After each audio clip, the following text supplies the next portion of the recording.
Welcome to my YouTube channel. আমি সোমনাথ তোমাদের বন্ধু নিয়ে চলে এসেছি একটা নতুন সিলিং ফ্যানের কাজ। যেমন তোমরা দেখতে পাচ্ছ, কাস্টমার আমাকে একটা ফ্যান দিয়ে গেছে। তো ফ্যানটার বেসিক্যালি সমস্যা হচ্ছে যে ফ্যানটা বৃষ্টিতে ভিজে গেছে, পুরো ফ্যানটা মানে ফ্যানের মোটরের ভিতরে জল ঢুকে গেছে। তো চলো আমি ফটাফটভাবে ফ্যানটাকে খুলে নিই আর দেখি যে কী সমস্যা হতে পারে।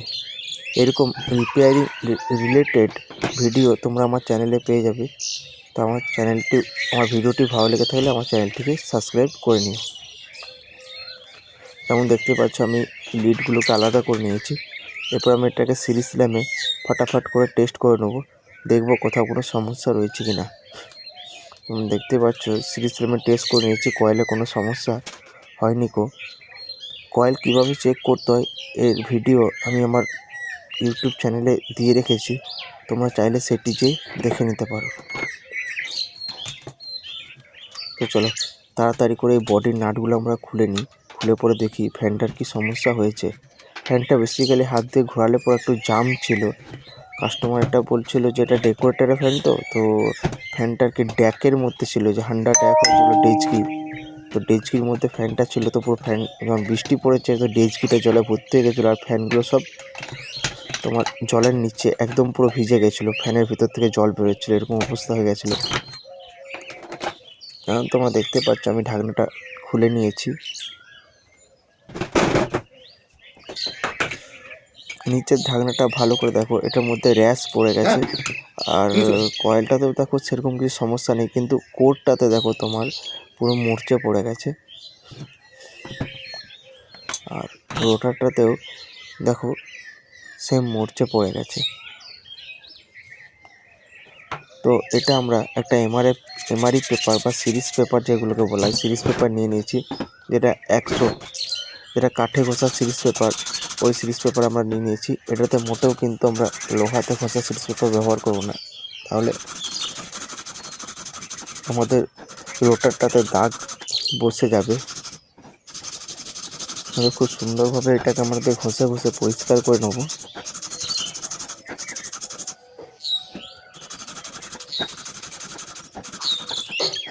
আমি জানি আমার এই ভিডিওটা অনেকটা বড় হয়ে গেছে, কিন্তু এই ভিডিওটা পুরোটাই দেখলে পরে তোমাদের অনেক সমস্যার কিন্তু সমাধান তোমরা এই ভিডিওটা দেখে পরে করতে পারবে।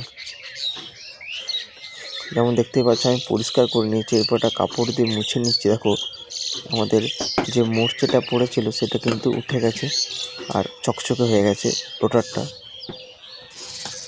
তো এই যে দেখো স্টার্টারটা, যেটা কোর, এটা স্টার্টারও বলা হয় আবার কোরও বলা হয়।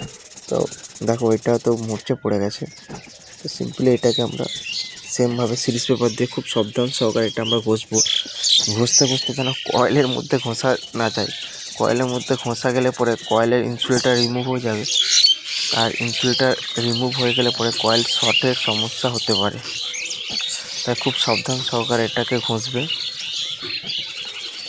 আমি তাড়াতাড়ি ফটাফট করে এটা ঘষে নিচ্ছি।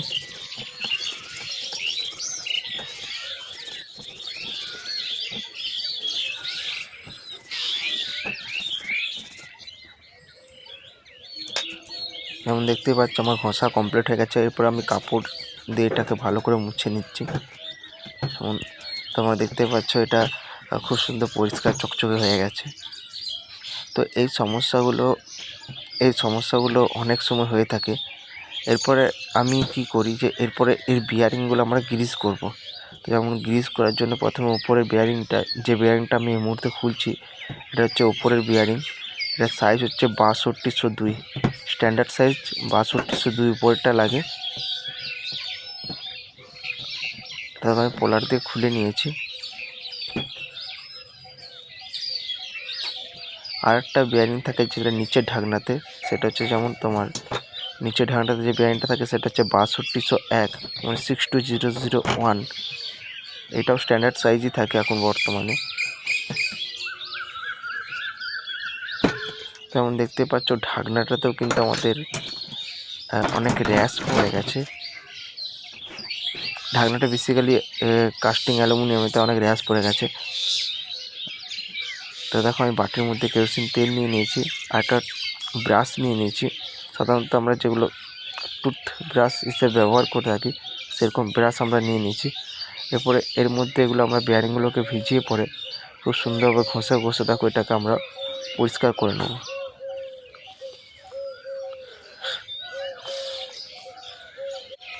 আমি তাড়াতাড়ি করে দুটো বেয়ারিং ঘষে পরিষ্কার করে নিই। দেখো পরিষ্কার করার সময় সবসময় একটা কথা মনে রাখবে, খুব ভালোভাবে বেয়ারিংগুলো আমাদের পরিষ্কার করতে হবে। বেয়ারিংয়ের ভিতরে যদি কোনো নোংরা থেকে যায় তাহলে কিন্তু বেয়ারিং আমাদের জাম তৈরি হবে, আর এই জামের ফলে কিন্তু আমাদের কয়েলও পুড়ে যেতে পারে।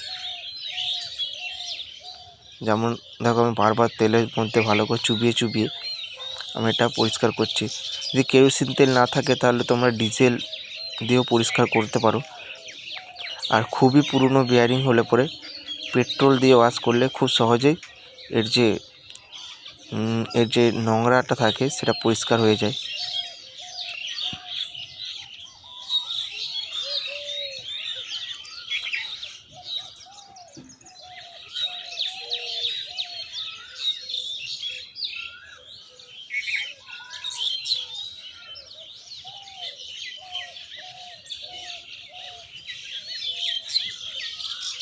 আমার এই ভিডিওটা ভালো লেগে থাকলে আমার ভিডিওটাকে তোমরা লাইক করে দিও। দেখো আমি সময় নিয়ে খুব সুন্দরভাবে পরিষ্কার করছি। তো বেসিক্যালি তোমাদেরও একটু সময় লাগবে এসব কাজ করতে গেলে, তো একটু সময় সহকারে একটু ধৈর্য সহকারে ভালোভাবে আমরা কাজগুলোকে করব। ভালোভাবে পরিষ্কার করব আমরা বেয়ারিংগুলোকে। তো বেয়ারিংগুলো আমাদের তেলে ডুবিয়ে ব্রাশ দিয়ে যতটা সম্ভব পরিষ্কার হওয়ার সময় পরিষ্কার করে ফেলেছি। তো ভিতরে কিছু কিছু ছোট গ্রিসের টুকরো থেকে যায়, সেগুলো এরকমভাবে কাঠের মধ্যে এগুলোকে ঠুকে নিয়ে পরে ওই ঠুকলে পরে ওই গ্রিসটা নরম হয়ে যায়, তো তেল পেয়ে তো ওই গ্রিসটা তোমার বেরিয়ে চলে আসে। তো সাধারণত এবার ঠুকে নিই, তারপরে আবার আমরা এটা তেলে চুবিয়ে পরে এটাকে এরপর আমরা একটা ভালো শুকনো কাপড় ছেঁড়া দিয়ে কাপড় দিয়ে এটা পরিষ্কার করে নেব। তো কাপড় দিয়ে পরিষ্কার করার সময় সবসময় মনে রাখবে কাপড়ের মধ্যে যেন ধুলোবালি কিছু না থাকে। ধুলোবালি থাকলে সেটি বেয়ারিংয়ের মধ্যে যেয়ে পড়ে বেয়ারিংটাকে আবার জাম সৃষ্টি করবে। তো দেখো আমি কাপড় দিয়ে পরিষ্কার করার পরে বেয়ারিংয়ের বলের ভিতরে কিছু তেল, কেরোসিন তেল, যে তেলটা আমরা ইউজ করেছি পরিষ্কার করার জন্য সেটা রয়ে গেছে। তার জন্য আমি পাম্পারের সাহায্যে এটাকে একটু এয়ার প্রেসারে আমি কিন্তু এটাকে পরিষ্কার করে নিলাম। তোমরা চাইলে এটা একটু শুকিয়েও নিতে পারো। একটু শুকিয়ে নেওয়ার পর তারপরে তোমরা এটাকে গ্রিসটাকে করবে। দেখতে পাচ্ছ গ্রিস আমি করা শুরু করেছি, কিন্তু গ্রিস করার সময় সবসময় গ্রিসটা একটু ভালো একটু দামি গ্রিস করবে, যেমন ক্যাস্ট্রল এইসব কোম্পানির গ্রিস ব্যবহার করবে। আমি বেসিক্যালি ক্যাস্ট্রল রেড জেল গ্রিসটা ব্যবহার করতাম, কিন্তু এখন দোকানে না পাওয়াতে আমি ক্যাস্ট্রলের এই ইয়েলো গ্রিসটা ব্যবহার করছি। এটাও জেল গ্রিস। আর গ্রিস করার সময় সবসময় আঙুল দিয়ে চেপে চেপে তোমাদের গ্রিসটা করতে হবে। যেমন দেখো আমি দেবে দেবে করছি, এবার দেবে দেবে এই গ্রিসটাকে বেয়ারিংয়ের মধ্যে করতে হবে। এই দেবে দেবে করার কারণটা হচ্ছে দেখো অপোজিট সাইডে দেখো আমাদের গ্রিসটা দেখো বেরিয়ে এসেছে। তোমরা যদি দেবে দেবে গ্রিসটা না করো তাহলে বেয়ারিংয়ের বলগুলো গ্রিস হবে না, শুধুমাত্র ওপরটাতে গ্রিসটা লেগে রয়ে যাবে। তাই ভালো করে চেপে চেপে গ্রিস করে নিতে হবে।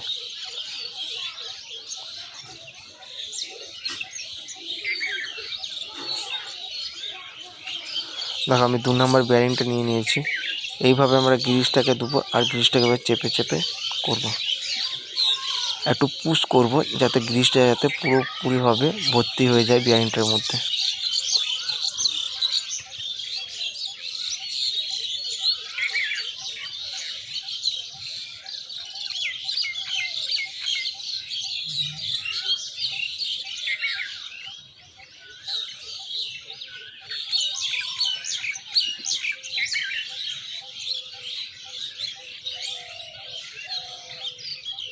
যেমন দেখো গ্রিস করা আমার মোটামুটি হয়ে এসেছে। তো বলতে থাকি আমার পরবর্তী ভিডিও আমি খুব তাড়াতাড়ি তোমাদেরকে আমার ইউটিউব চ্যানেলে লঞ্চ করছি, যেটা একটা বেসিক সমস্যা যেটা প্রত্যেকটা ফ্যানে হয়ে থাকে। ফ্যানের সব কিছুই ঠিক আছে, কয়েল ঠিক আছে, ক্যাপাসিটার ঠিক আছে, কিন্তু ফ্যান রান করছে না। দেখো এদিকেও দেখো গ্রিসটা বেরিয়ে গেছে। তো এইভাবেই আমাদেরকে গ্রিসটা কিন্তু করে নিতে হবে।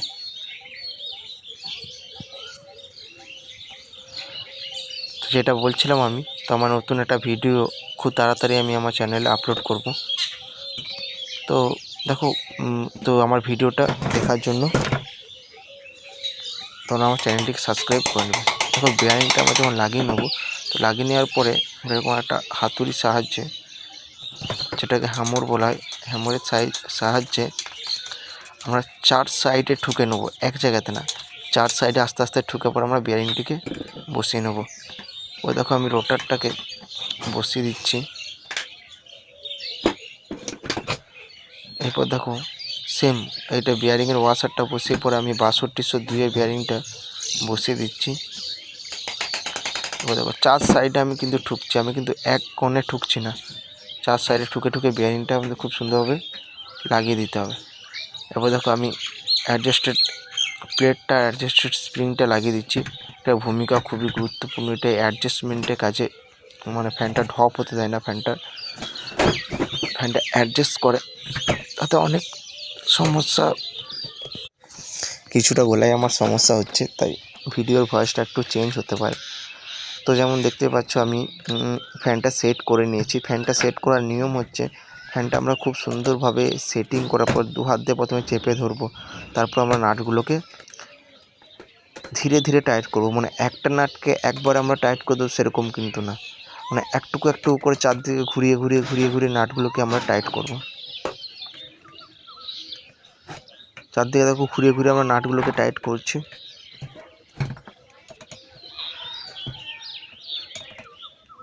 আমি যেভাবে টাইট করছি সেভাবে টাইট করলে তোমাদের ফ্যান সেট করতে অনেকটা ইজি হবে। যেমন দেখতে পাচ্ছ ফ্যানটা ফ্রি তো হয়েছে, কিন্তু একটু জাম আছে, তাই একটা পাইপ লাগিয়ে পড়ে আমি সামান্য পরিমাণে ঠুকে নিচ্ছি। তো ঠুকে নেওয়ার পরে যেমন দেখো ঠুকে নেওয়ার পরে দেখো কিন্তু খুব সুন্দর ফ্রি হয়ে গেছে ফ্যানটা আমাদের।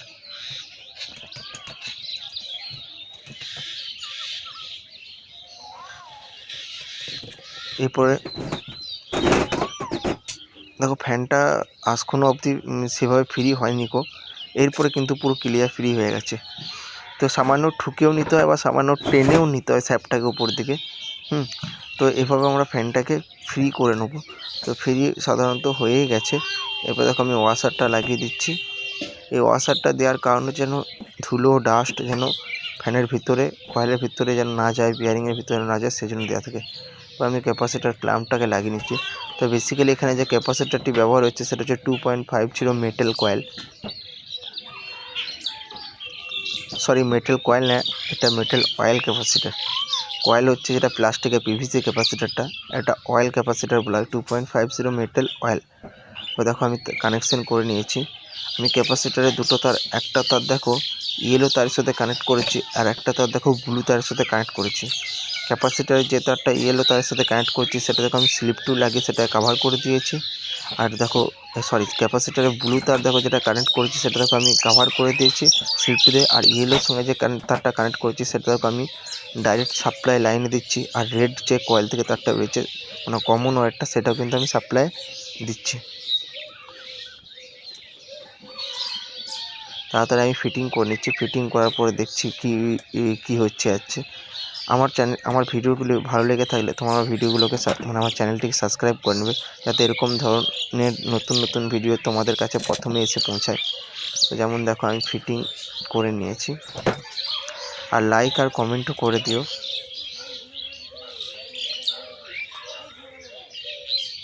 দেখো আমি পাওয়ার সাপ্লাই দিয়েছি সিরিজ ল্যাম্পে, দেখো খুব সুন্দর রান করছে ফ্যানটা। তো আজকের আমার এই ভিডিওটা তোমাদের কেমন লাগলো আমাকে অবশ্যই কমেন্ট করে তোমরা জানিও। আর আমার ভিডিওটা ভালো লেগে থাকলে আমার চ্যানেলটিকে সাবস্ক্রাইব করে নিও। তো আজকের মতো বিদায়, পরবর্তী ভিডিওতে আবার দেখা হচ্ছে।